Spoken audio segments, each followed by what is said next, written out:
De la baie du Mont-Saint-Michel aux falaises de la côte d'Albâtre, les jours se sont succédés comme les vagues sur le sable ou les galets.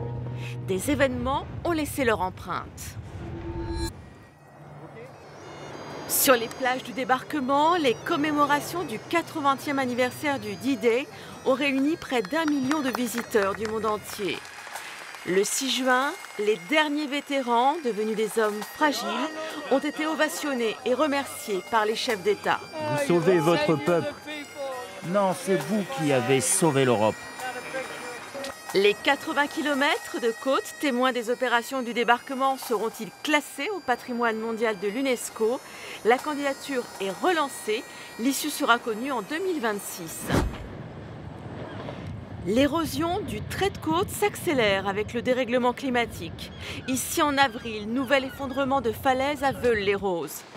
Dans le Cotentin, à Barneville-Carteret, la tempête a été plus forte que les barrières végétales, élevées pour retenir le sable. Là, si on fait un enrochement pour la partie de Saint-Jean, il faut compter un budget de 500 000 €. Et là-dessus, nous n'avons aucune subvention. Les premiers déplacés climatiques de la Manche sont des agriculteurs. En novembre, ils ont dû quitter leur ferme, menacés par la montée des eaux. Près de Dieppe, à Quiberville-sur-Mer, le plus grand chantier côtier de Normandie est lancé. L'ancien camping est démoli, il a déjà été reconstruit, plus loin du rivage. Par vents et marées, les pêcheurs normands ont débarqué 40 000 tonnes de coquilles Saint-Jacques. Une qualité toujours au rendez-vous, mais les prix ont beaucoup chuté après l'hiver. Alerte pour le bulot. La Normandie est la première région française de pêche, mais la ressource diminue fortement à cause du réchauffement climatique. Le Brexit complique toujours la pêche dans les eaux anglo-normandes. Les pêcheurs bretons, normands et jersiais ont manifesté ensemble le 17 octobre sur leur bateau. Ils veulent trouver des arrangements entre eux. Les pêcheurs normands doivent aussi composer face aux éoliennes en mer. À Fécamp, le premier parc offshore de la région est en service depuis mai. Il fournit de l'électricité pour 770 000 foyers. Base arrière des chantiers éoliens normands, le port de Cherbourg pour le stockage et le préassemblage. Courseulles-sur-Mer sera le prochain parc éolien à entrer en service en 2025, puis ce sera Dieppe-le-Tréport en 2026. Et ce n'est pas tout. En octobre, 2 nouveaux projets ont été annoncés pour Fécamp.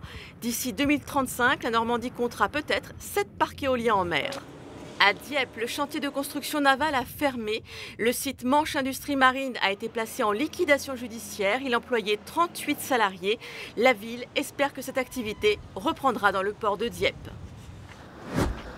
Le tourisme sur la côte a pâti du mauvais temps, avec une météo de Toussaint parfois pendant les ponts du mois de mai. De toute façon, on ne peut rien changer, c'est le temps et puis c'est tout.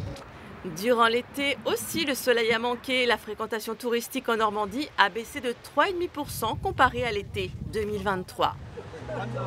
C'est justement un touriste qui a renvoyé à la ville d'Étretat quelques galets ramassés sur la plage 15 années auparavant. Il explique dans une lettre avoir pris conscience qu'il faut rendre à la terre ce dont elle a besoin.